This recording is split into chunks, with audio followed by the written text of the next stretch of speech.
കർത്താവിൻ്റെ പരിശുദ്ധ നാമത്തിന് നന്ദിയോടെ സ്തോത്രം. കർത്താവിൽ വളരെ പ്രിയനും ബഹുമാന്യനുമായ പാസ്റ്റർ CB ആൻഡ്രൂസ് ഈ പ്ലാറ്റ്ഫോമിലുള്ള ദീർഘകാലം കർത്താവിൻ്റെ വേലയിൽ കഠിനാധ്വാനം ചെയ്ത ബഹുമാന്യരായ എല്ലാ ദൈവദാസന്മാർ, മാന്യ സഹോദരന്മാർ, സഹോദരിമാർ, എല്ലാവർക്കും ക്രിസ്തുയേശു നാമത്തിൽ എൻ്റെ വന്ദനം അറിയിക്കുന്നു. എനിക്ക് പാട്ടും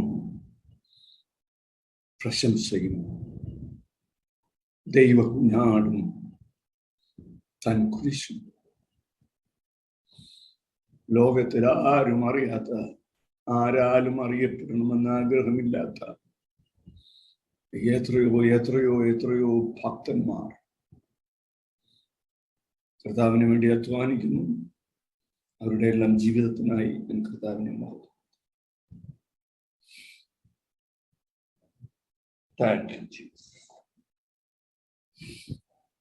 പിശാചിന്റെ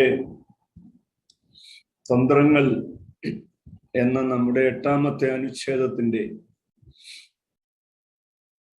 7 പാഠങ്ങൾ നാം കഴിഞ്ഞ സന്ധ്യയിൽ പഠിച്ചത്. അതിൽ 7ാമത്തത്, ഏറ്റവും പ്രധാനമായതിലൊന്ന് അഹങ്കാരം, നിഗളം. അതിൻ്റെ 4 അനുച്ഛേദങ്ങൾ നാം മനസ്സിലാക്കി. ഒന്ന്, വ്യാജമായ താഴ്മ. നമ്മുടെ സമൂഹത്തിൽ പ്രകടമായുള്ള ഒന്നാണ് വ്യാജമായ താഴ്മ. 2, സ്വയസ്തുതി, പൊങ്ങച്ചം. അതും നമ്മുടെ സമൂഹത്തിൽ വ്യാപകമായി കാണാം. 3, പദവിയുടെ അഹന്ത, pride of privilege. 4, കൃപയിലുള്ള അഹന്ത. കൃപ ലഭിച്ചതുകൊണ്ട്, ശുശ്രൂഷ ലഭിച്ചതുകൊണ്ട്, കൃപാവരങ്ങൾ ലഭിച്ചതുകൊണ്ട് സ്വത്ത് വിതരണം ചെയ്യാൻ വിൽപത്രമേൽപ്പിക്കപ്പെട്ടയാൾ ഞാൻ എത്ര സമ്പന്നനാണ് എന്ന് വിചാരിക്കുന്നത് പോലെയാണ്. നമ്മുടെ കയ്യിൽ വിൽപത്രമേ ഉള്ളൂ. കൃപയാൽ നമ്മെ ദൈവം ഉപയോഗിക്കുന്നതാണ്. ഇതൊന്നും നമ്മുടെ സ്വന്തമല്ല. യേശു കർത്താവ് തൻ്റെ സ്വകാര്യ ആവശ്യത്തിന് ഒരു കൃപാവരങ്ങളും ഉപയോഗിച്ചിട്ടില്ല. അതാണ് നമ്മുടെ പ്രധാന പാഠം. അതിനോടുള്ള ബന്ധം. വിശന്നപ്പോൾ കർത്താവിന് ഒരപ്പം ഉണ്ടാക്കുക ബുദ്ധിമുട്ടുള്ള കാര്യം. യഹൂദന്മാർ പിടിക്കാൻ വരുമ്പോൾ ദൂതന്മാരെ ഇറക്കി സ്വയരക്ഷ നടത്തുന്നത് കർത്താവിന് പ്രയാസമുള്ള കാര്യം. കർത്താവ് തന്നെ പറയുന്നുണ്ട്. നമ്മെ ദൈവം ഉപയോഗിക്കും തോറും നമുക്ക് വിനയം വർദ്ധിക്കും. നമ്മുടെ സമൂഹത്തിൽ അത് നേരെ വിപരീതമാണ്. ഒരല്പം എന്തെങ്കിലും കൃപാവരം ലഭിച്ചാൽ പിന്നെ സഭാപാസ്റ്റർക്ക് കീഴടങ്ങത്തില്ല. പറ്റുമെങ്കിൽ 10 പേരെ കൂട്ടി അടുത്ത സഭയുണ്ടാക്കും. ഇതൊന്നും പരിശുദ്ധാത്മാവിന്റെ ക്രിയയല്ല, സ്വയത്തിന്റെ ക്രിയകൾ.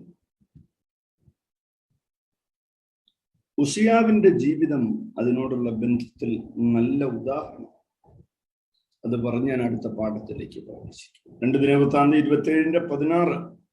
ഉസിയാവ് ധൂപപീഠത്തിൽ ധൂപം കാട്ടാൻ യഹോവയുടെ സന്നിധിയിൽ കടന്നു. 27:19 മുഴുവൻ വാക്യവും വായിക്കുന്നില്ല. ഉസിയാവ് കോപിച്ചു. 27:20 അവന്റെ നെറ്റിമേൽ കുഷ്ഠം പൊങ്ങി. ഓർക്കുക, എനിക്ക് അർഹതയില്ലാത്ത ഒരു സ്ഥലത്ത് ഞാൻ കയറി ചെന്നാൽ അത് എനിക്ക് അനർത്ഥം വരുത്തും എന്നത് ഞാൻ തിരിച്ചറിഞ്ഞു. നമ്മുടെ കുഞ്ഞുങ്ങളെയൊക്കെ I feel very broken and sad. നമ്മുടെ കുഞ്ഞുങ്ങളെ പ്രൊജക്റ്റ് ചെയ്യാൻ സങ്കീർത്തനം കാണാപ്പാടം പഠിച്ചാൽ അത് ഫേസ്ബുക്കിലിടും. നിങ്ങൾ വിഷമാണ് കുത്തിവെക്കുന്നത് കുഞ്ഞുങ്ങളുടെ ഹൃദയത്തിൽ. വിഷമാണ് കുത്തിവെക്കുന്നത്. കർത്താവിനെ സ്നേഹിക്കുന്നത് മറ്റുള്ളവരെ അറിയിക്കാനാണ് എന്ന വിഷം ദയവ് ചെയ്ത് എന്നെ കേൾക്കുന്ന ചെറുപ്പക്കാരെ ഞാൻ സ്നേഹബുദ്ധിയ പ്രബോധിപ്പിക്കുന്നു. ഇവിടെ കുഞ്ഞുങ്ങളെ പ്രൊജക്റ്റ് ചെയ്യരുത് ആരുടെ. ദൈവം ഉയർത്തും അവരെ. ദൈവം അവർക്ക് വേണ്ടിയുള്ള വഴികൾ തുറക്കും. Allow God to work. അവിടെ അത് പറഞ്ഞതിന് അവസാനം. ഇതൊന്നും ചിലപ്പോൾ പലർക്കും ഇഷ്ടപ്പെടത്തില്ലെന്ന് എനിക്കറിയാം. എനിക്ക് വിരോധമില്ല. സത്യം അറിയുകയും സത്യം നമ്മെ സ്വതന്ത്രരാക്കുകയും വ്യാജമായ ഒരു ആത്മീയത നമ്മുടെ സമൂഹത്തിൽ ശത്രു വിതച്ചു കഴിഞ്ഞു. സ്റ്റേജിലൊക്കെ തകർക്കുന്ന ആളുകൾ പേഴ്സണൽ ലൈഫിൽ, ഫാമിലി ലൈഫിൽ എത്ര ഫെയിലിയർ ആണെന്ന് ഞാൻ വ്യക്തിപരമായി നിരവധി കുടുംബ ജീവിത കൗൺസിലിംഗിൽ കണ്ടിട്ടുണ്ട്. സൺഡേ സ്കൂൾ അധ്യാപകർ, എല്ലാവരുടെയും കാര്യമല്ല കേട്ടോ. വർഷിപ്പ് ലീഡേഴ്സ് വീട്ടിൽ ഇടിയ ഭാര്യയായിട്ട് സ്റ്റേജിൽ വന്ന് കിടന്ന് തകർക്കുക. They are killing themselves. They are destroying yourself. ദൈവസന്നിധിയിലാണ്. അതുകൊണ്ട് നമുക്ക് പരമാർത്ഥതയോടെ കർത്താവിനെ സേവിക്കുന്ന ഒരു തലമുറയെ ആവശ്യപ്പെടുന്നു. വിശ്വസ്തയോടെ കർത്താവിനെ സേവിക്കുന്ന, കർത്താവിനെ ആഴമായി സ്നേഹിക്കുന്ന. എനിക്ക് പ്രായമുള്ള ദൈവദാസന്മാർ ഈ പ്ലാറ്റ്ഫോമിൽ ഇരിക്കുന്നത് കാണുമ്പോൾ അവരൊന്നും ആരും അറിയാതെ ഒരു സോഷ്യൽ മീഡിയയിലൂടെ അവരവരെ തന്നെ ഉയർത്താതെ എത്രയോ വർഷം കർത്തൃവേല ചെയ്ത വലിയ മനുഷ്യനാണ്. കർത്താവിനോടുള്ള സ്നേഹം കൊണ്ട് മാത്രം കർത്തൃവേല ചെയ്തവർ. ഇന്നിതൊക്കെ എക്സിബിഷനാണ്, പണസമ്പാദനത്തിനുള്ള മാർഗം. Spirituality is the biggest business in the world, irrespective of religion. എട്ടാമത്തെ പാഠം, മനസ്സ് കുരുടാക്കും. 2 കൊരിന്ത്യർ 4:4 വായിക്കാമോ?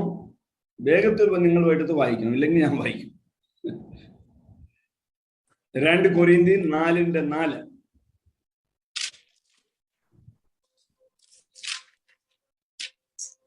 ദൈവപ്രതിമയായ ക്രിസ്തുവിന്റെ തേജസ്സുള്ള സുവിശേഷത്തിന്റെ പ്രകാശനം ശോഭിക്കാതിരിപ്പാൻ, ആ പ്രയോഗം വളരെ ശ്രദ്ധിക്കണം, ശോഭിക്കാതിരിപ്പാൻ ഈ ലോകത്തിന്റെ ദൈവം അവിശ്വാസികളുടെ മനസ്സ് കുരുടാക്കി. I'm all right. What is wrong in my life? നമ്മോട് എത്രയോ ആളുകൾ ചോദിക്കുന്നു, ഞാൻ വളരെ ഭക്തിയുള്ള ജീവിതം കഴിക്കുന്ന ആളാണ്. I don't need a savior. I don't need salvation. ശത്രുവിന്റെ പദ്ധതിയാണ്. I am okay. തിരിച്ചറിയണം, പാപബോധം ഉണ്ടാക്കലാണ് ശുശ്രൂഷയുടെ പരമമായ ലക്ഷ്യങ്ങളിൽ ഒന്ന്. പാപബോധമുണ്ടാക്കി രക്ഷിതാവിനെ കാണിച്ചു കൊടുക്കുക. ആ പ്രയോഗം നിങ്ങൾ ശ്രദ്ധിക്കണം. പാപത്തെയും നീതിയെയും ന്യായവിധിയെയും കുറിച്ച് ബോധം വരുത്തുന്ന പരിശുദ്ധാത്മാവ്. എന്താണ് ആ വാചകത്തിന്റെ അർത്ഥം? പാപം തിരിച്ചറിയുക, പാപത്തോടുള്ള ദൈവത്തിന്റെ നിലപാടാണ് നീതി. പാപം ചെയ്യുന്ന ദേഹി മരിക്കുന്നു. പാപത്തിന്റെ ശമ്പളം മരണം. അതാണ് ദൈവനീതി. അടുത്തത് ദൈവനീതിയുടെ പരിഹാരം ന്യായവിധി. സ്വർഗവും നരകവും ഉണ്ട്, വെളിച്ചവും ഇരുട്ടും ഉള്ളതുപോലെ തന്നെ. ചാൾസ് സൈമന്റെ പ്രസിദ്ധമായ വാചകം, The purpose of my God, purpose of my preaching is to create a sense of sin, find the Savior and live a victorious life. പാപബോധം വരുത്തുക, രക്ഷകനെ ചൂണ്ടിക്കാട്ടുക, ജയകരമായ ക്രിസ്തീയ ജീവിതം നയിക്കുക. പിശാച് കണ്ണടപ്പിക്കുന്നു. കുഴപ്പമൊന്നുമില്ല. ഈ വാക്യത്തെ പാരഫ്രൈസ് ചെയ്താൽ എങ്ങനെയുണ്ട് ഇപ്പൊ സഹോദര ആത്മീയ ജീവിതം? ഞാൻ സഹോദരന്മാരെ കാണുമ്പോൾ ചോദിക്കുന്ന ഒരു ചോദ്യമാണ്. ഭൂരിപക്ഷം പേരുടെയും മറുപടി കുഴപ്പമില്ല പാസ്റ്ററെ, എനിക്ക് മനസ്സിലായിട്ടില്ല ആ വാക്കിന്റെ അർത്ഥം. കുഴപ്പമില്ല പാസ്റ്ററെ. Either you grow or you fall. ഇത് രണ്ടിന്റെ ഇടയിൽ ഒരു പ്രോസസ് ഇല്ല. വളരുക അല്ലെങ്കിൽ വീഴുക. തീർന്നു. അവിടെ വിട്ട ഞാൻ 9ാമത്തെ പാഠം. നമുക്ക് 2 ക്ലാസ് കൂടെ ഉള്ളൂ എന്നതുകൊണ്ട്. വെളിച്ച ദൂതന്റെ വേഷം. 2 കൊരിന്ത്യർ 11:13 മുതൽ 15 വരെ. അതിനോട് ബന്ധപ്പെട്ട് 2 വാക്യങ്ങൾ. 1 തിമോത്തിയോസ് 4:1 വായിക്കാമോ നിങ്ങൾ? 1 തിമോത്തിയോസ് 4:1. എന്നാൽ ഭാവി കാലത്ത് ചിലർ വ്യാജാത്മാക്കളെയും ഭൂതങ്ങളുടെ ഉപദേശങ്ങളെ ആശ്രയിച്ച് പോഷക പറയുന്നവരുടെ കപടത്താൽ വിശ്വാസം ത്യജിക്കും എന്ന് ആത്മാവ് തെളിവായി പറയുന്നു. ഭോഷ്ക് പറയുന്നവരുടെ കപടത്താൽ വിശ്വാസം ത്യജിക്കും. വിശ്വാസിയോടുള്ള ബന്ധത്തിൽ ശത്രുവിന്റെ ലക്ഷ്യം ക്ലിയറാണ്. വിശ്വാസം നശിക്കണം, വിശ്വാസം ത്യജിക്കണം.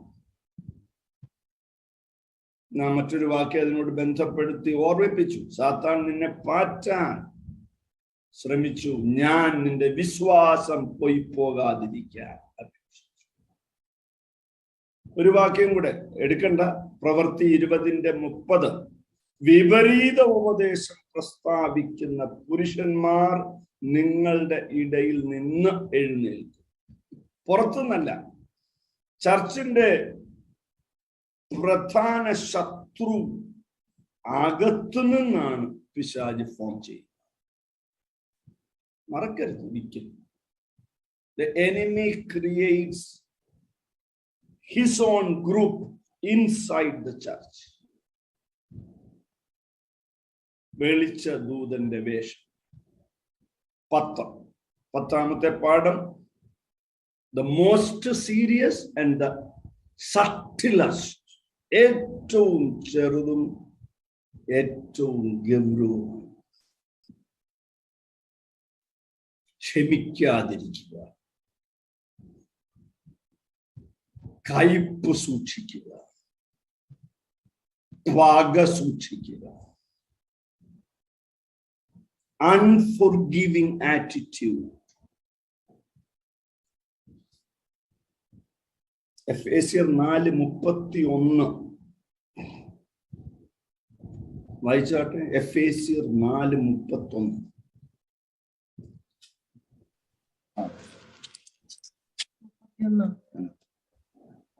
എല്ലാ കയ്പും കോപവും ക്രോധവും കുറ്റാരവും ദൂഷണവും സകല ദുർഗുണവുമായി നിങ്ങളെ വിട്ട് ഒഴിഞ്ഞു പോകട്ടെ.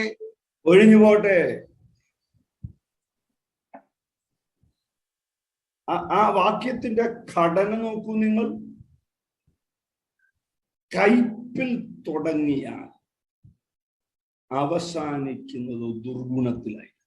വേദപുസ്തകത്തിലെ ഓരോ പദവും വളരെ ശ്രദ്ധയോടെ മനസ്സിലാക്കി.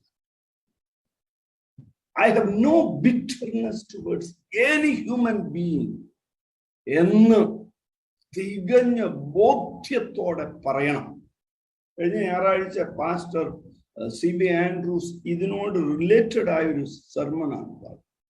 ക്ഷമിക്കുക, ക്ഷമിക്കുക, ക്ഷമിക്കുക. മറക്കുക പറ്റില്ല. ക്ഷമിക്കുകയും മറക്കുകയും ചെയ്യണേ ബ്രദറെ, നടക്കത്തില്ല. മറക്കാൻ മനുഷ്യന് പറ്റില്ല.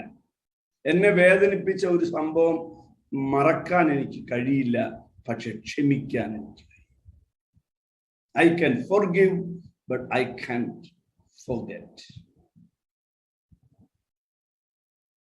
പ്രിയപ്പെട്ടവരെ, കയ്പ് വാഴുകയാണ് നമ്മുടെ സമൂഹത്തിൽ. ഞാനിത് പറയുമ്പോൾ എന്റെ നെഞ്ചിൽ വേദനയാണ്.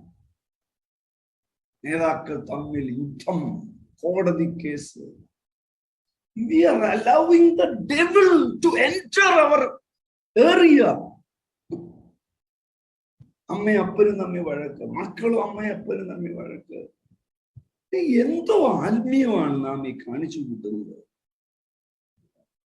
We are just acting. എന്റെ നൊമ്പരം മനസ്സിലാവുന്നുണ്ടോ?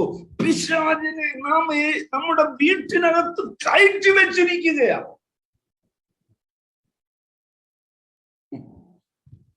Bitterness, ഞാൻ ഇന്നലെ ഞാൻ വായിച്ചതാ.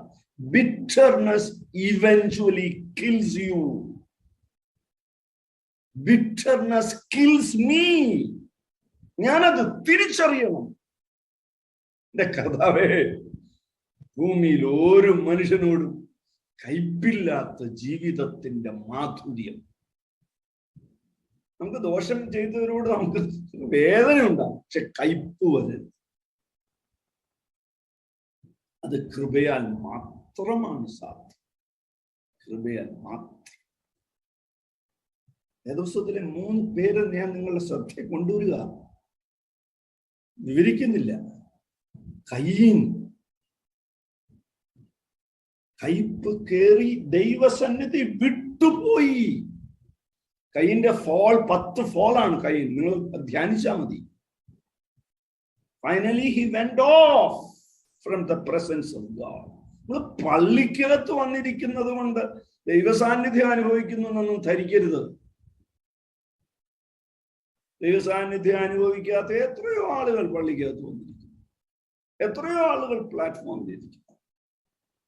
ഭാര്യയും ഭർത്താവും 2 മുറിയിൽ കിടന്നുറങ്ങുന്ന, വർഷങ്ങളായി കിടന്നുറങ്ങുന്ന എത്രയോ ആളുകളെ ഞാൻ കണ്ടുമുട്ടി. പിശാചിനാണ് നാം അവസരം കൊടുക്കുന്നത് എന്ന ഉൾക്കാഴ്ച നമ്മുടെ അകത്ത് വരണം. Will not allow him to enter my place. അതൊരു ബോൾഡ് ഡിസിഷൻ ആയിരിക്കണം. പിശാചിന് ഇടം കൊടുക്കത്തില്ല ഞാൻ. കയ്യീൻ, 3 പേരുടെ പേര് ഞാൻ എഴുതി. കോരഹ്, ആത്മീയ ശുശ്രൂഷയിലെ പക. ഞാനത് 3 ബോധപൂർവം സെലക്ട് ചെയ്ത. കയ്യീൻ, യാഗസ്ഥലത്തെ പക. കോരഹ്, ആത്മീയ ശുശ്രൂഷ മേഖലയിലെ പക. 3-ാമത്തത് ശൗൽ, മറ്റൊരുവനെ ദൈവം ഉപയോഗിക്കുന്നത് കാണുമ്പോഴുള്ള പക. മറ്റൊരു ദൈവദാസനെ ദൈവം ഉപയോഗിക്കുന്നു. ഈ സ്വയംകൃത പാസ്റ്റേഴ്സിനെ നിങ്ങൾ പഠിച്ചാൽ നന്നായി, വളരെ ഡെപ്തിൽ പഠിപ്പിക്കേണ്ട കാര്യങ്ങളാണ്. അവർ ശുശ്രൂഷയ്ക്ക് ക്ഷണിക്കുന്നത് അവരുടെ ശുശ്രൂഷ ലെവലിൽ താഴെയുള്ളവരെയായിരിക്കും. അവരെക്കാൾ ക്വാളിറ്റി ഇല്ലാത്തവരെയായിരിക്കും. എന്ന് പറഞ്ഞാൽ എൻ്റെ വിശ്വാസികൾ, ആ പ്രയോഗം തെറ്റാണെങ്കിൽ മനസ്സിലാകാൻ പറയുന്നുള്ളൂ, എൻ്റെ വിശ്വാസികൾ ഞാനാണ് ബെസ്റ്റ് പ്രീച്ചർ എന്ന് വിചാരിച്ചു. എന്താണ് പാസ്റ്റർ C.V. ആൻഡ്രൂസ് ആരെയും ക്ഷണിക്കാൻ മടിയില്ലാത്ത എന്താ അദ്ദേഹത്തിന്? നിങ്ങൾ തെറ്റിദ്ധരിക്കരുത്, ഞാൻ അദ്ദേഹത്തിന്റെ ഉദാഹരണം പറയുന്നു, പെട്ടെന്ന് മനസ്സിലാകാൻ പറയുക. എന്താണ് അദ്ദേഹത്തിന് ആരെയും വിളിക്കാൻ മടിയില്ലാത്തത്? Because he is sure of his calling. തന്റെ ശുശ്രൂഷയെക്കുറിച്ചും തന്റെ വിളിയെക്കുറിച്ചും ബോധ്യമുള്ള ഒരു ദൈവദാസന് പിന്നെ ഒരു മനുഷ്യരെയും ഭയപ്പെടേണ്ട കാര്യം. 3 പേരെ എഴുതുക. കയീൻ, യാഗസ്ഥലത്തെ പക. കോരഹ്, ആത്മീയ ശുശ്രൂഷയുടെ പക.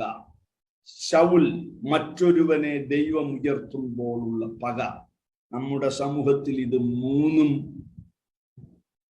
വ്യാപകം. ഈ എന്നോട് വർഷിപ്പ് ലീഡേഴ്സ് ആരെങ്കിലും ഒക്കെ ഇതിനകത്തുണ്ടെങ്കിൽ പിണങ്ങല്ലേ. സ്റ്റേജിൽ എന്തെല്ലാം പരിപാടിയാണെന്നറിയാമോ? വോളിയം കുറച്ച് വെക്കുക, ആംപ്ലിഫയർ കുറച്ച് വെക്കുക. കർത്താവിന്റെ വേല ഇന്ന പാവം. വേറൊരാള് കേറുമ്പോൾ സ്തോത്രം പറയാതിരിക്കുക. These are all deceptions of the devil. You need to know this. ഒരിക്കലൊരു സെൻട്രൽ പാസ്റ്റർ വേലക്കാരുടെ യോഗത്തിൽ പരസ്യമായി പറഞ്ഞു, ഭയങ്കര ഉണർവ് പ്രസംഗനാ, പേരൊന്നും പറയുന്നില്ല, എന്നേക്കാൾ നന്നായി നിങ്ങൾ ആരും ശുശ്രൂഷിക്കുന്നതിൽ എനിക്ക് സന്തോഷമില്ല എന്ന് പറയുന്നതിൽ എനിക്ക് മടിയില്ല. പരസ്യമായി പറഞ്ഞതാണ്. ഒരാളെ നന്നായി ശുശ്രൂഷിച്ചാൽ പിന്നെ ഒരവസരം അവന് കൊടുക്കത്തില്ല. പ്രിയപ്പെട്ടവരെ, നിങ്ങൾക്ക് വ്യക്തികളെ അല്ല ഞാൻ ചൂണ്ടിക്കാണിക്കുന്നത്, തെറ്റിദ്ധരിക്കരുത്. ശത്രു അകത്ത് കയറുന്ന ശത്രുവിന്റെ അവസരങ്ങളെ തിരിച്ചറിയുക എന്നതാണ്. മറ്റുള്ളവരെ ശ്രേഷ്ഠരെന്നെണ്ണണം പറയുന്നതിന്റെ അർത്ഥം എന്താണ്? അപ്പുറത്തെ വീട്ടിലെ കൊച്ച് പരീക്ഷയ്ക്ക് നല്ല മാർക്ക് കിട്ടിയാൽ, കർത്താവേ ഞാനും പ്രാർത്ഥിച്ചതാണല്ലോ ആ കുടുംബത്തിന് വേണ്ടി, I am so glad that they are blessed എന്ന് പറയാനുള്ള ഒരു ഹൃദയം, നിർമ്മലമായ ഹൃദയം. പ്രിയപ്പെട്ടവരെ, ഈ പഠനത്തിൽ ഈ പാഠം 10ാമത്തെ പാഠം പ്രയോഗത്തിൽ വരുത്താതെ പോകരുത്. ഒരു മനുഷ്യനോടും കയ്പില്ലാത്ത ജീവിതം. നമുക്കിന്ന് രാത്രി ദൈവസന്നിധിയിൽ പ്രാഗൽഭ്യത്തോടെ പറയാൻ കഴിയണം,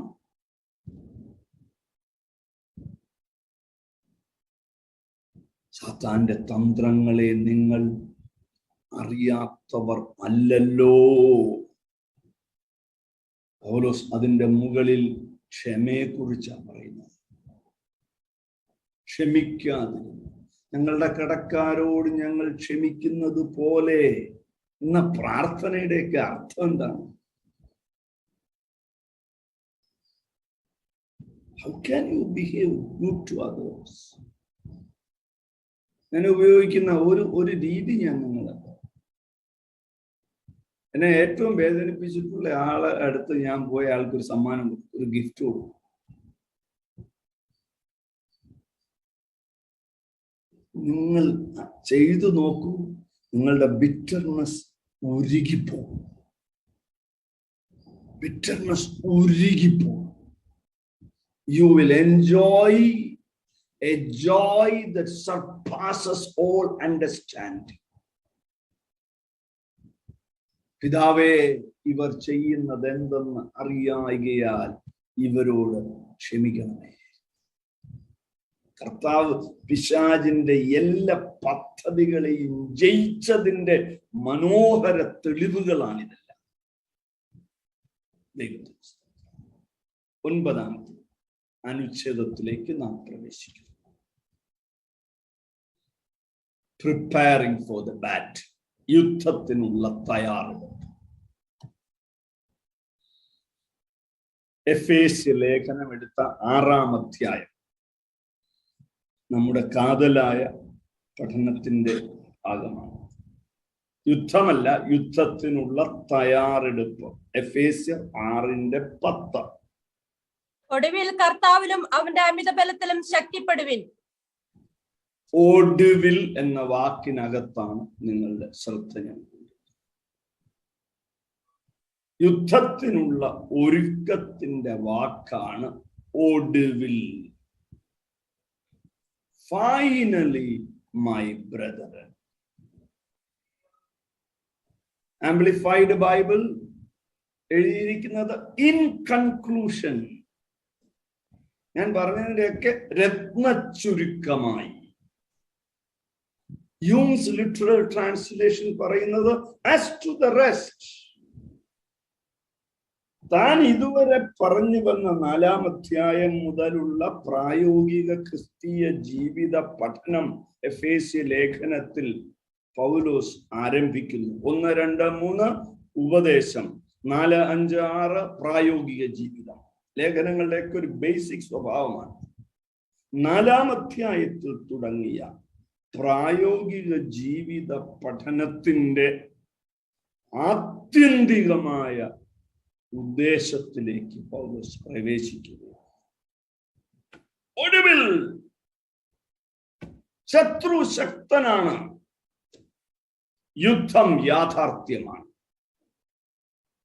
തോൽവിയുടെ വില നാം ചിന്തിക്കുന്നതിലും വലുതാണ്. വിജയത്തിന്റെ മഹത്വം നമ്മുടെ സങ്കല്പങ്ങൾക്കും അപ്പുറമാണ്. കർത്താവിനെ കാണുക, കർത്താവിനോടുള്ള കൂട്ടായ്മ, ഇതൊന്നും മനുഷ്യ സങ്കല്പങ്ങൾക്ക് എത്രയോ അപ്പുറത്തുള്ള അനുഗ്രഹത്തിന്റെ അനുഭവമാണ്. തോറ്റാൽ നഷ്ടപ്പെടാൻ പോകുന്നു. ഞാൻ ഒന്നുകൂടെ ആവർത്തിക്കുന്നു. ശത്രു ശക്തനാണ്, യുദ്ധം യാഥാർത്ഥ്യമാണ്, തോൽവിയുടെ വില നാം ചിന്തിക്കുന്നതിലും വലുതാണ്, ജയത്തിന്റെ മഹത്വം നമ്മുടെ സങ്കല്പങ്ങൾക്കും അപ്പുറമാണ്.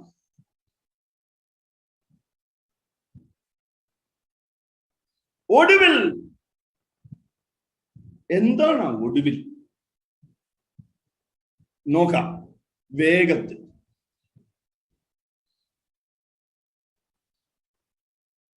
അഞ്ചാം അധ്യായത്തിലെ ആദ്യത്തെ പാഠം ദൈവസഭയിൽ ഒരാളുടെ പെരുമാറ്റം എങ്ങനെയായിരിക്കും. നാം സഭയിൽ പ്രവർത്തിക്കേണ്ടത് എങ്ങനെയെന്ന് നമ്മുടെ പഠനത്തിൽ വിശദമായി പഠിച്ചതാണെങ്കിലും ഇവിടെ നിങ്ങളുടെ ശ്രദ്ധയിൽ കൊണ്ടുവരാനുള്ള ഒരു പദമാണ് ഞാൻ കൊണ്ടുവരുന്നത്.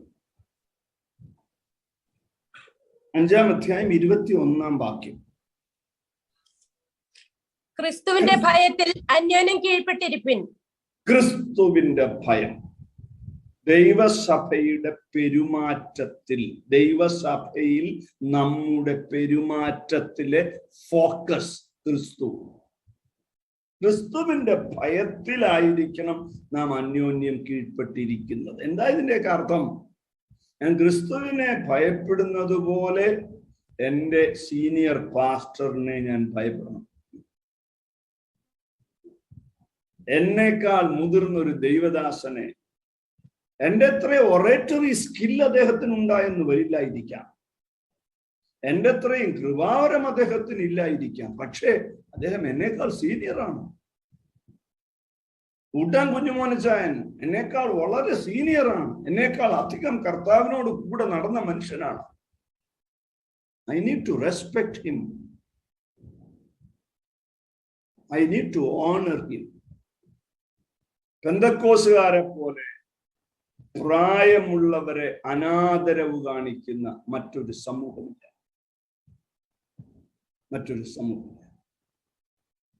ഒരു സീനിയർ പാസ്റ്റർ വന്നാൽ എത്ര ചെറുപ്പക്കാരായ ശുശ്രൂഷകന്മാർ എഴുന്നേറ്റ് നിൽക്കും അവരുടെ സീറ്റിൽ. എന്നെ എൻ്റെ അമ്മ എൻ്റെ കുഞ്ഞിലേ പഠിപ്പിച്ചതാണ്. എടാ, പ്രായമുള്ളവർ വന്നാൽ ഇരിക്കുന്നിടത്തുനിന്ന് എഴുന്നേക്കണം. അത് ധനവാനായാലും ദരിദ്രനായാലും, പണ്ഡിതനായാലും പാമരനായാലും, ശ്രേഷ്ഠനായാലും താഴെയുള്ളവൻ, അന്യോന്യം കീഴ്പ്പെടാം. ദൈവസഭയോടുള്ള ബന്ധത്തിൽ ക്രിസ്തു ആണ് ഫോക്കസ്. താഴോട്ട് വരാം. ഭാര്യ ഭർത്തൃ ബന്ധത്തിൽ ക്രിസ്തുവാണ് ഫോക്കസ്. വായിക്കൂ 22-ാം വാക്യം. ഭാര്യമാരെ കർത്താവിനെന്ന പോലെ സ്വന്തം ഭർത്താക്കന്മാർക്ക് കീഴടങ്ങുവിൻ. നിങ്ങൾ ആ വാക്ക് മാത്രം ശ്രദ്ധിക്കുക, കർത്താവിന് എന്ന പോലെ. കർത്താവുണ്ടോ നിങ്ങളുടെ വീട്ടിൽ? കർത്താവുണ്ടല്ലോ. പാസ്റ്റർ റോക്കിയുടെ ഭാര്യ പറയും, കർത്താവ് എന്റെ വീട്ടിലുണ്ട്, ദേ ഇരിക്കുന്നു റോക്കി ചായൻ. മറിയാമ്മാമ പറയും, എന്റെ വീട്ടിൽ കർത്താവുണ്ട്, ദേ ഇരിക്കുന്നു ആൻഡ്രൂസ് അച്ചായൻ. Don't take it lightly. കർത്താവിന് എന്ന പോലെ ഫോക്കസ് കർത്താവ്. സഭാജീവിതത്തിൽ കർത്താവ്. ഭാര്യ ഭർത്തൃ ബന്ധത്തിൽ കർത്താവ്.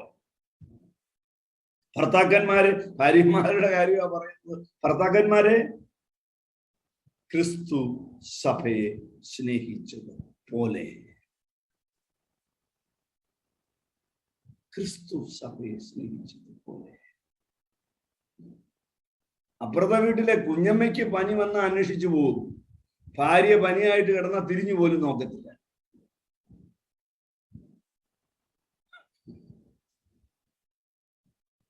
പ്രിയപ്പെട്ടവരെ, ഭാര്യയെ സ്നേഹിക്കുന്നത്, പ്രകടിപ്പിക്കുന്നത് ക്രിസ്തു സഭയെ സ്നേഹിച്ചത് എന്ന് പറഞ്ഞാൽ എന്റെ കൺവീനിയൻസ് ഒന്നുമല്ല, അവൾക്ക് വേണ്ടിയാണ് എന്റെ ജീവിതം. പ്രിയപ്പെട്ടവരെ, ക്രിസ്തു ഫോക്കസ്ഡ് ആണ് ഭാര്യ ഭർത്തൃ ബന്ധത്തിൽ. താഴേക്ക് വരൂ, അടുത്ത പാഠത്തിലേക്ക് വരൂ. 6-ാം അധ്യായം 1-ാം വാക്യം. മക്കളെ, നിങ്ങളുടെ അമ്മയപ്പന്മാരെ കർത്താവിൽ അനുസരിപ്പിൻ, അത് ന്യായമല്ലോ. കർത്താവ് വന്നു അവിടെ. മക്കളെ, നിങ്ങളുടെ അമ്മയപ്പന്മാരെ കർത്താവിൽ അനുസരിപ്പിൻ. അപ്പം അപ്പൻ മക്കൾ ബന്ധത്തിൽ, മാതാപിതാക്കൾ മക്കൾ ബന്ധത്തിൽ കർത്താവാണ് ഫോക്കസ്. കർത്താവിൽ അനുസരിപ്പിൻ. തീർന്നില്ല, അടുത്ത പാഠം. വേഗത്തിൽ പോകുന്നു ഞാൻ. നിങ്ങൾക്ക് കാര്യം മനസ്സിലായി എന്ന് എനിക്ക് ബോധ്യമുണ്ട്. പണിശാലയിൽ, ജോലി സ്ഥലത്ത് നോക്കൂ, 5-ാം വാക്യം. ദാസന്മാരെ ജഡപ്രകാരം യജമാനന്മാരായവരെ ക്രിസ്തുവിനെ പോലെ തന്നെ ഹൃദയത്തിന്റെ ഏകാഗ്രതയിൽ ഭയത്തോടും വിറയലോടും കൂടെ അനുസരിപ്പിൻ. ക്രിസ്തുവിനെ പോലെ. ജോലി സ്ഥലത്ത് ക്രിസ്തു ഉണ്ടോ? ഉണ്ടല്ലോ, എന്റെ യജമാനൻ. നിങ്ങളുടെ ഹോൾ ലൈഫ് ആറ്റിറ്റ്യൂഡ് മാറും. എഫേസ്യർ 5:6. പത്രോസിന്റെ ഭാഷയിൽ മൂർഖനായ യജമാനൻ. ക്രിസ്തുവിനെ പോലെ. പ്രയോഗം കണ്ടോ? ക്രിസ്തുവിനെ പോലെ. ആരാണ് നിങ്ങളുടെ യജമാനൻ? ക്രിസ്തു യജമാനനായ എന്റെ ഓഫീസിൽ. വേദപുസ്തകം മനുഷ്യന്റെ ജീവിതത്തിന്റെ സകല മേഖലകളുടെയും ധാരണയെ പൊളിച്ചെഴുതുന്ന ഒരു മഹാഗ്രന്ഥമാണ്. മനുഷ്യകുലത്തിന്റെ ആരാധനാ സങ്കല്പങ്ങളെ വെട്ടിമാറ്റി ദൈവത്തിന്റെ ആരാധനയുടെ മഹത്വത്തെ വെളിപ്പെടുത്തുന്ന ആദിബൃഹത്തായ മഹാഗ്രന്ഥമാണ് വിശുദ്ധ ബൈബിൾ. നിങ്ങൾക്കിതിന്റെ ഗൗരവം മനസ്സിലാവുന്നുണ്ടോ? വീട്ടിൽ കിടന്ന് വഴക്കുണ്ടാക്കി വെച്ചു, സഭാഹോളിൽ കിടന്ന് അന്യഭാഷ പറഞ്ഞാൽ അവിടെ ദൈവസന്നിധി ചെലവാകത്തില്ല. ഒന്നും ചെലവാകത്തില്ല. Be honest. ഓഫീസിൽ വഴക്ക, ഓഫീസിൽ സാക്ഷ്യമില്ല. നിങ്ങൾ എന്തോ ആത്മീയം കളിച്ചാലും വേദപുസ്തകം അംഗീകരിക്കില്ല. ഇനി യജമാനൻ എങ്ങനെ വേണം? യജമാന്മാരെ, 9-ാം വാക്യം. അവരുടെയും നിങ്ങളുടെയും യജമാനൻ സ്വർഗത്തിലുണ്ട്. യജമാന്മാരെ, മറ്റൊരു യജമാനൻ നിന്റെ മുകളിലുണ്ട്. Every focus is on Christ. ഞാൻ ഒന്നുകൂടെ ക്രോഡീകരിക്കും. സഭയിൽ ക്രിസ്തു ഫോക്കസ്. ഭാര്യ ഭർത്തൃ ബന്ധത്തിൽ ക്രിസ്തു ഫോക്കസ്.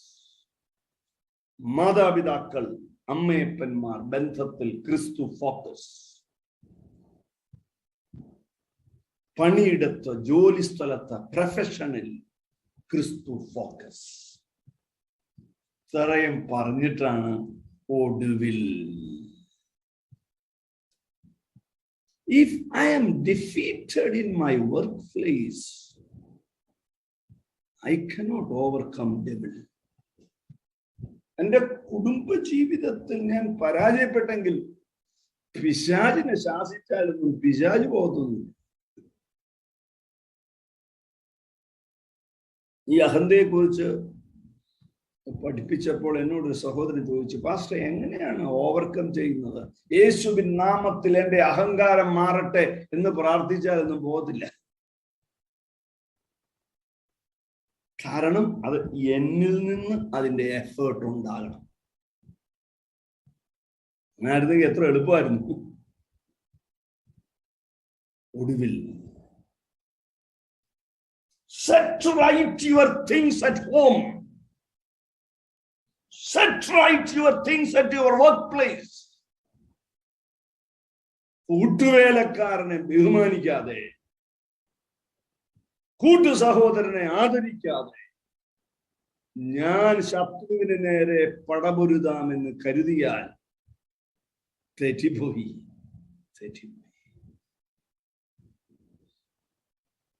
Set right.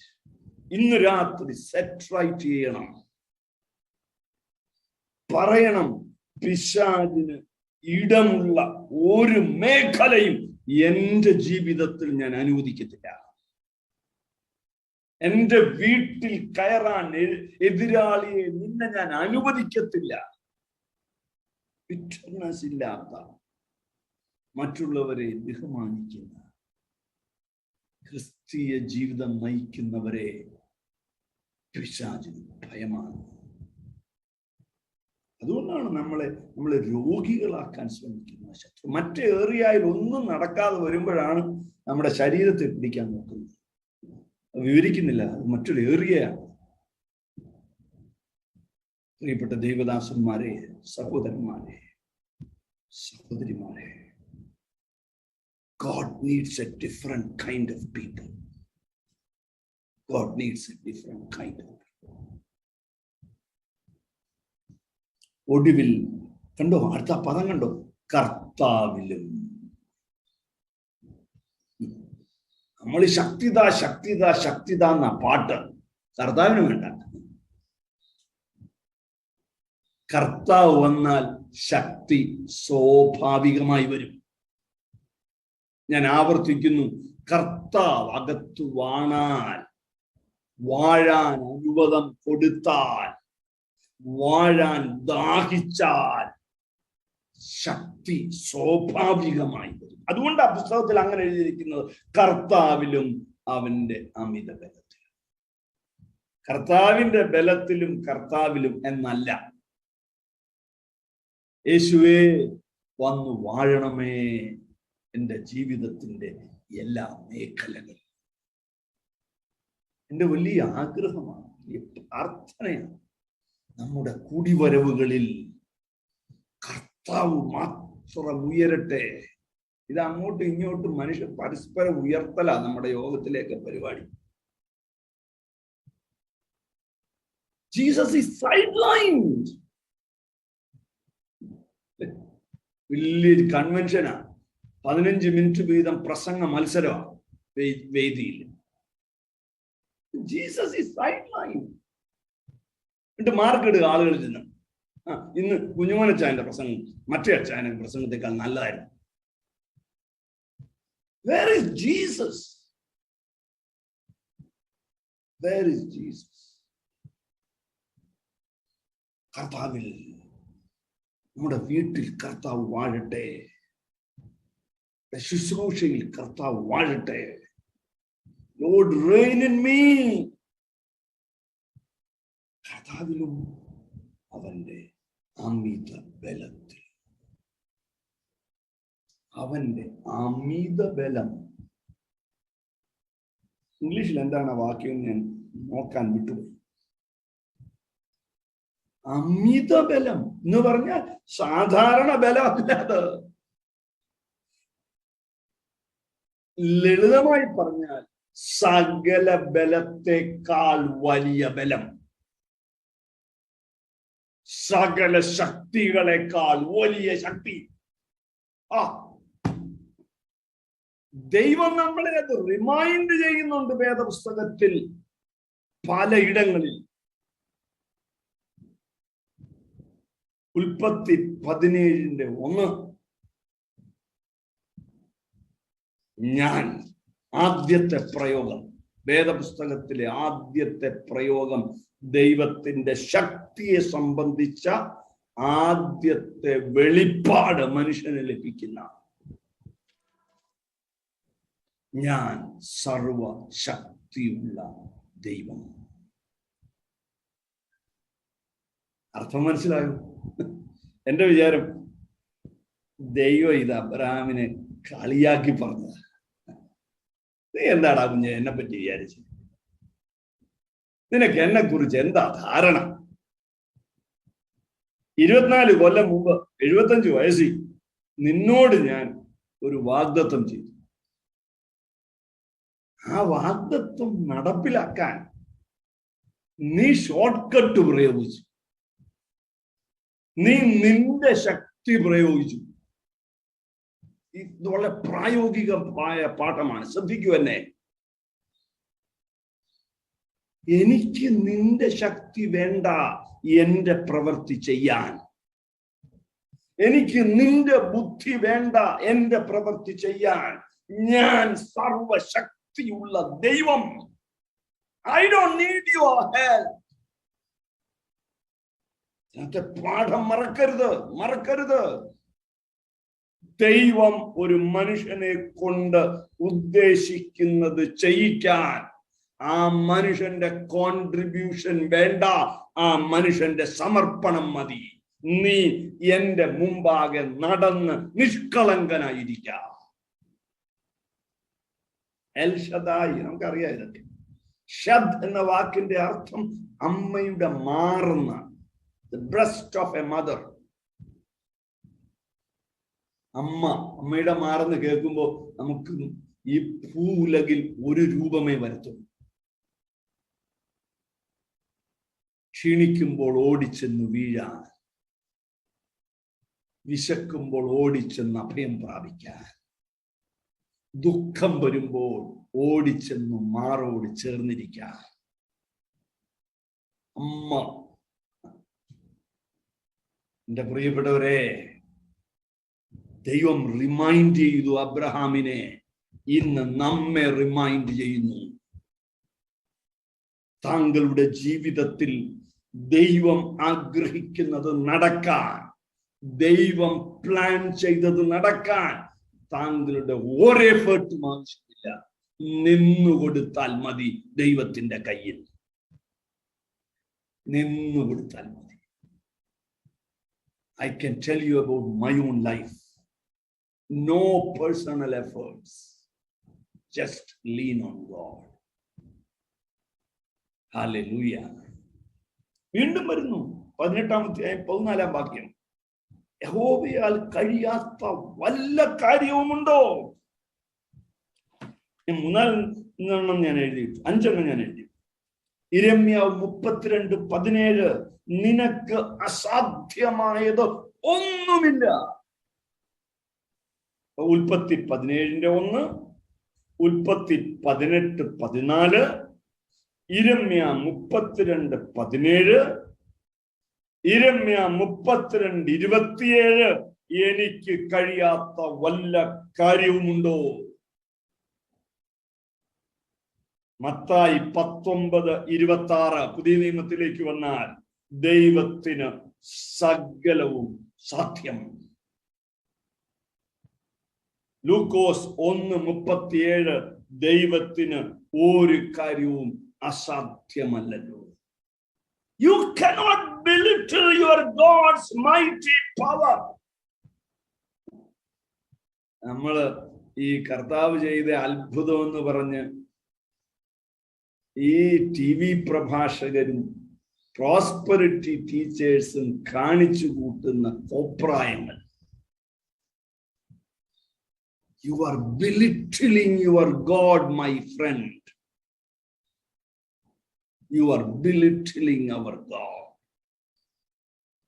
ദൈവത്തിന്റെ മഹത്വം, ദൈവത്തിന്റെ ശക്തി എങ്ങനെ വിവരിക്കാം? ദൈവത്തിന്റെ ശക്തി ഒരു മിന്നൽ ആകാശത്ത് കാണുമ്പോൾ എനിക്കും നിങ്ങൾക്കും ചിന്തിക്കാൻ കഴിയുമോ ദൈവശക്തിയുടെ ഉറവിടത്തെ കുറിച്ച്?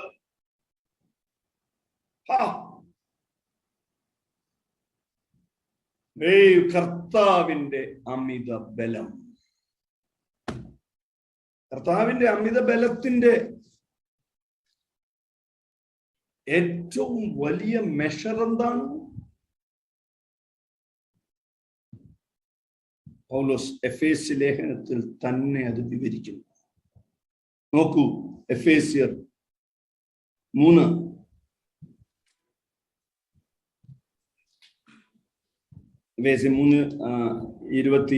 20 വാക്യം എടുക്കണ്ട, 1-ാം അധ്യായം 1:19.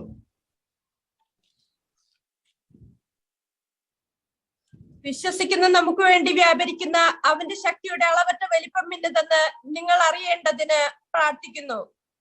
അത് നമുക്ക് അറിയാവുന്ന വാക്യം. പക്ഷെ അതിന്റെ തൊട്ട് താഴെയുള്ള വാക്യം നോക്കിക്കും. അങ്ങനെ അവൻ ക്രിസ്തുവിൽ വ്യാപരിച്ച് അവൻ മരിച്ചവരുടെ ഇടയിൽ നിന്ന് ഉയർപ്പിക്കുകയും സ്വർഗ്ഗത്തിൽ തന്റെ വലതുഭാഗത്ത്. അങ്ങനെ അവൻ ക്രിസ്തുവിൽ വ്യാപരിച്ചു. ചലനമറ്റ് കിടക്കുന്ന നിർജീവമായ ക്രിസ്തുവിൻ ശരീരത്തിൽ വ്യാപരിച്ചു. എന്നിട്ട് പറയുന്നു, അവനെ മരിച്ചവരുടെ ഇടയിൽ നിന്ന് ഉയർപ്പിച്ചു. ദൈവത്തിന്റെ ശക്തിയുടെ അളവറ്റ വലിപ്പത്തിന്റെ ഉന്നതമായ അനുഭവമാണ് ക്രിസ്തുവിന്റെ ഉയർപ്പ്.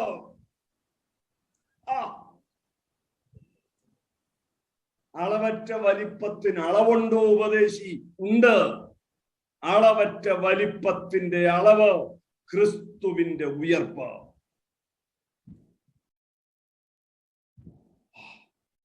ഹൃദയം ഇന്ന് രാത്രി ആഴമായ ദൈവസ്നേഹത്തിൽ കത്തുകയാണ്. കുഞ്ഞെ, എഴുതി അവസാനിപ്പിക്കരുത് ജീവിതം, എഴുതി തീർക്കരുത് ജീവിതം. അവന്റെ ശക്തിയുടെ അളവറ്റ വലിപ്പം നിന്നിൽ വ്യാപരിച്ചാൽ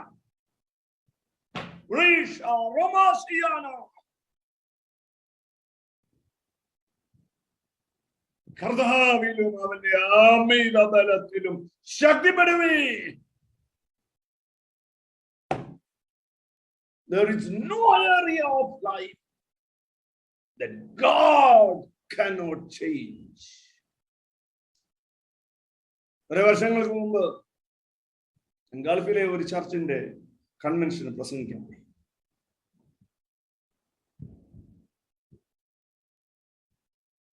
ഒരു ദിവസം ഒരു സഹോദരനോട് പറഞ്ഞു, പാസ്റ്റർ ഒരു വീട്ടിൽ പോയി പ്രാർത്ഥിക്കണമെന്ന് എന്റെ ഹൃദയത്തിൽ വലിയ പ്രേരണ. ഞാൻ പറഞ്ഞു, എന്നെ ക്ഷണിക്കാതെ ഞാൻ വീട്ടിൽ പോവില്ല, അങ്ങോട്ട് ഞാൻ വരട്ടെ എന്ന് ഞാൻ ചോദിക്കത്തില്ല. അതൊരു ലൈഫ് പ്രിൻസിപ്പിളാണ്. അദ്ദേഹം പറഞ്ഞു, ഞാൻ ആ ബ്രദറിനെ കൊണ്ട് പാസ്റ്ററെ വിളിപ്പിക്കാം. ആ സഹോദരൻ വിളിച്ചു, പാസ്റ്റർ ഞങ്ങളുടെ വീട്ടിൽ വരണം. ഒരു 10 മിനിറ്റ് കഴിഞ്ഞ് മറ്റൊരാളെ വിളിച്ചു. സംസാരത്തിൽ നിന്ന് മനസ്സിലായി എന്നെ വിളിച്ച ചെറുപ്പക്കാരന്റെ അമ്മായിയപ്പൻ. പാസ്റ്റർ എന്തിനാ ഇങ്ങോട്ട് വരുന്നേ? ആര് വിചാരിച്ചാൽ ഇത് ശരിയാതില്ല പാസ്റ്ററെ, ആര് വിചാരിച്ചാൽ ഇത് ശരിയാകില്ല. ആ മനുഷ്യൻ പറഞ്ഞ വാചകം. രാത്രി 7:30 മണിക്ക് ഞാൻ ആ വീട്ടിൽ ചെന്നു. 3 മണിക്ക്, വെളുപ്പിനെ 3 മണിക്ക് ഞാൻ ആ വീട് വിട്ട് പോരുമ്പോൾ വെട്ടി മുറിച്ച് മാറ്റേണ്ട കുടുംബ ബന്ധം ഡിവോഴ്സ് ഫയൽ ചെയ്യാൻ തീരുമാനിച്ചിരുന്ന കുടുംബ ബന്ധം ദൈവം യോജിപ്പിച്ചു. ഇന്ന് അവർക്ക് 3 കുഞ്ഞുങ്ങളുണ്ട്. ഒരു കുഞ്ഞേ ഉള്ളായിരുന്നു. ഞാൻ അവരെ കാണും. They lead a blessed life. എന്റെ പ്രിയപ്പെട്ടവരെ,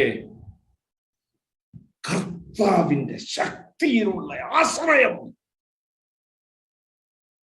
കർത്താവിന്റെ മഹത്വം തിരിച്ചറിയാത്തവരായി നാം മാറരുത്. There is no area in life that he cannot work.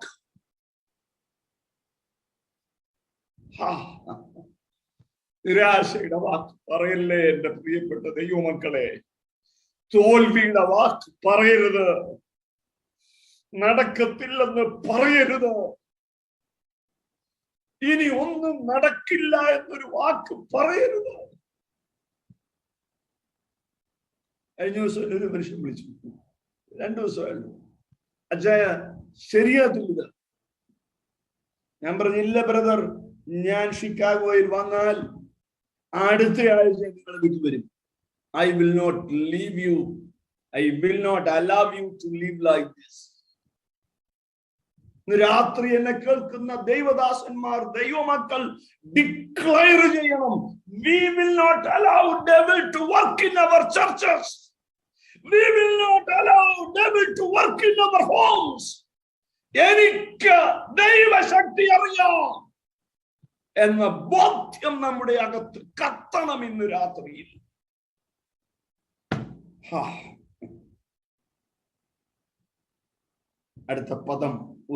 അടുത്തൊരു പദം യുദ്ധത്തിനായിട്ടുള്ള ഒരുക്കത്തിന്റെ 2ാം സ്റ്റെപ്പ്. 11ാം വാക്യം, എഫേസ്യർ 6:11. പിശാചിന്റെ തന്ത്രങ്ങളോട് എതിർത്ത് നിൽപ്പാൻ കഴിയേണ്ടതിന് ദൈവത്തിന്റെ സർവായുധവർഗം ധരിച്ചുകൊള്ളുവിൻ. ഏതാണ് അവിടുത്തെ പദം? സർവായുധവർഗം. സർവായുധവർഗമൊക്കെ പിന്നെ വരാം.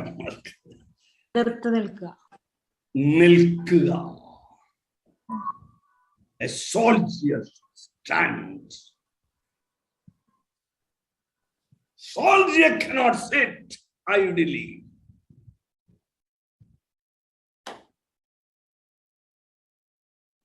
തന്ത്രം. എഫേസ്യർ 6:13 ഉറച്ചു നിൽക്കുക. എഫേസ്യർ 6:11 നിൽക്കുക. എഫേസ്യർ 6:13 ഉറച്ചു നിൽക്കുക.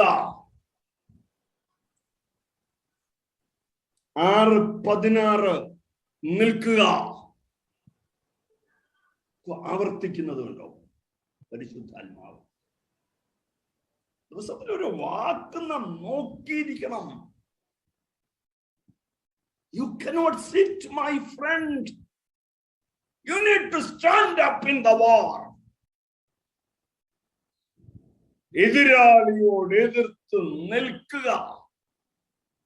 വിശ്വാസം എന്ന പരിചയം എടുത്തുകൊണ്ട് നിൽക്കുക. ഉറച്ചു നിൽക്കുക. ഞാൻ തന്ത്രത്തിന്റെ വ്യത്യസ്ത പരിഭാഷകൾ നോക്കി. Treachery, crafty astutes, schemes, strategies, deceits, methods, tactics, tricks, wiles, artifices.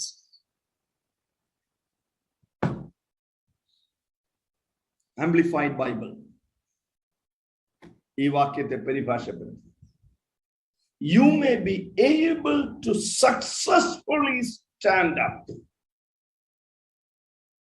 against all the schemes and the strategies and the deceits of the devil. എഴുന്നേറ്റ് നിന്നാ പോരാ, successfully stand up.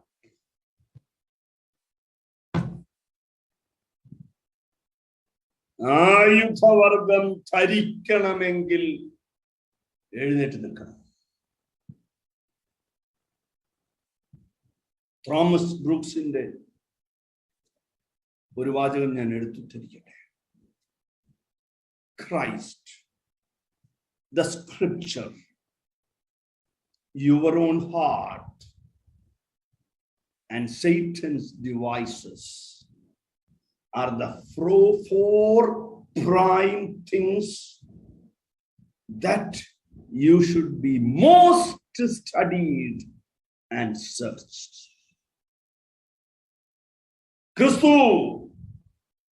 ക്രിസ്തുവിന്റെ വചനം, നിങ്ങളുടെ ഹൃദയം, പിശാചിന്റെ തന്ത്രങ്ങൾ, ഇവ നാലുമാണ് നിങ്ങൾ ഏറ്റവും ആഴമായി പഠിക്കേണ്ടതും അന്വേഷിക്കേണ്ടതും. ദൈവവചനം നമ്മൾ പഠിക്കും. പിന്നാലെ വരുമ്പോൾ വചനമെന്ന വാള എന്നതിന്റെ ഗൗരവം നാം പിന്നാലെ പഠിക്കും. ശത്രു ചെയ്ത മറ്റൊരു വഞ്ചനയാണ് serious teaching and preaching stopped in the churches. ഗൗരവകരമായ ദൈവവചന പഠനം ഇല്ലാതാക്കി പിശാച് ദൈവസഭയിൽ. Pastor, salute to you, salute to U.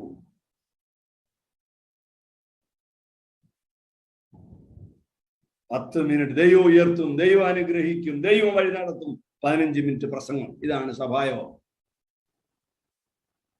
Teach and preach.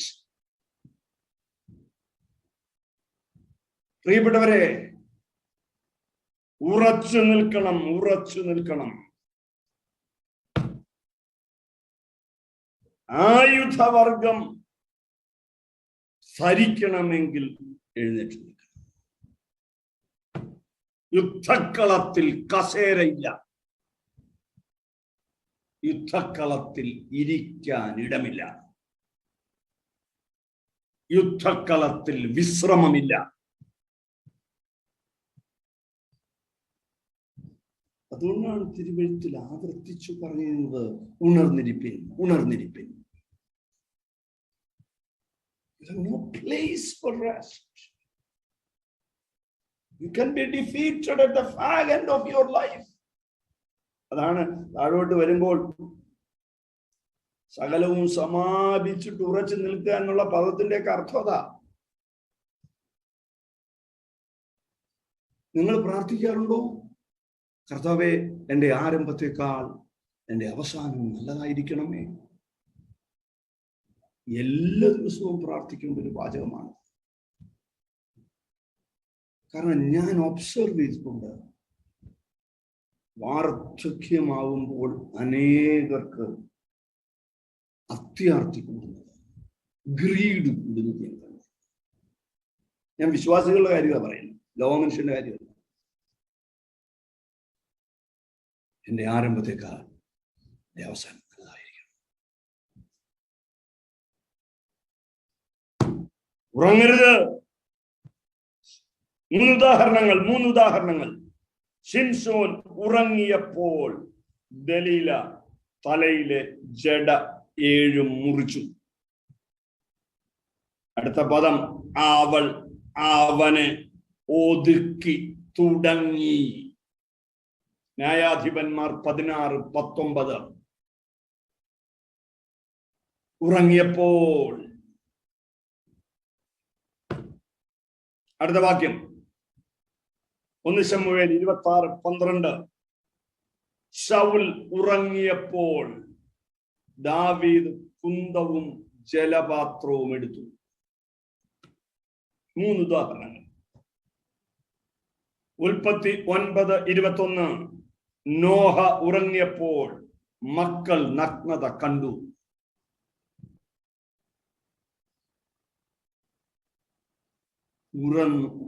ഉണർന്നും പ്രാർത്ഥിച്ചും കൊണ്ടിരിക്കും.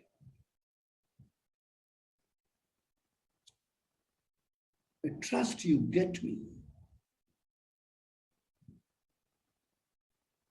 എവിടെ അനാസ്ഥ വരുന്നു, എവിടെ അശ്രദ്ധ വരുന്നു, അവിടെ ശത്രു. ബി വിജിലന്റ് എന്ന് പത്രോസും പൗലോസും ആവർത്തിച്ച് പറയുന്നു. എന്തിനോടാണ് വിജിലന്റ് ആകുന്നത്? ഈ ഇന്ത്യയിൽ, അമേരിക്കയിലുണ്ടോന്ന് എനിക്ക് അറിയത്തില്ല, എല്ലാ വർഷവും വിജിലൻസ് അവയർനെസ് വീക്ക് എന്നൊരു ആഴ്ചയുണ്ട്. Vigilance awareness week. അന്ന് ആ ആഴ്ച പ്രത്യേക ക്ലാസ്സുകളുണ്ട്. സർക്കാർ സ്ഥാപനങ്ങളിൽ, ബാങ്കുകളിൽ വിജിലന്റ് ആയിരിക്കുക. ഉദാഹരണങ്ങൾ കാണിക്കും. മോഷണം നടക്കുന്നത് എങ്ങനെ, ബാങ്കിനകത്ത് മോഷണം നടക്കുന്നത് എങ്ങനെ, സർക്കാർ ഓഫീസുകളിൽ കയറി ഡോക്യുമെന്റ്സ് കൊണ്ടുപോകുന്നത് എങ്ങനെ, വീഡിയോസ് കാണിക്കും. ജീവനക്കാരുടെ ഒരു നിമിഷത്തെ അശ്രദ്ധ, ജീവനക്കാരുടെ ഫോക്കസ് മാറ്റും എതിരാളി. ബാങ്കിലൊക്കെയാണ് 3-4 പേര് കയറി വരും. ഓരോ എംപ്ലോയിയെയും അവർ എൻഗേജ് ചെയ്യിക്കും, ചോദ്യങ്ങൾ ചോദിച്ച്. അതിനിടയ്ക്ക് കൂടെ ഒരാളകത്ത് വരും.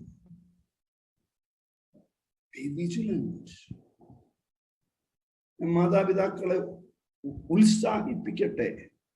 Be vigilant on your children's behavior. പിള്ളേരുടെ ലാപ്ടോപ്പിലെ സെർച്ച് ഹിസ്റ്ററി ഒക്കെ പോയി നോക്കണം. ഇതിന്റെ അർത്ഥം മക്കളെ അവിശ്വസിക്കുന്നു എന്നല്ല. I trust my children, but I have to be vigilant. കഴിഞ്ഞ ദിവസം എനിക്ക് വളരെ പ്രിയപ്പെട്ട ഒരു പെങ്കൊച്ചിന്റെ വാട്സാപ്പ് സ്റ്റാറ്റസിൽ ഒരു പയ്യനുമായിട്ട് നിൽക്കുന്ന പടം ഓടെ ഞാൻ വിളിച്ചോളാം. വിജയയുടെ ഫോട്ടോ അതിന്റെ വാട്സാപ്പിൽ കിടക്കുന്നത് അതെന്റെ ക്ലാസ്മേറ്റ്. എന്തിനായിട്ട്? Be vigilant my friend. അമേരിക്കക്കാര് പറയാം അത് സ്വാതന്ത്ര്യമാണെന്ന്. പുസ്തകം വിട്ടുള്ള സ്വാതന്ത്ര്യമൊന്നും ദൈവം അതിനനുവദിക്കും.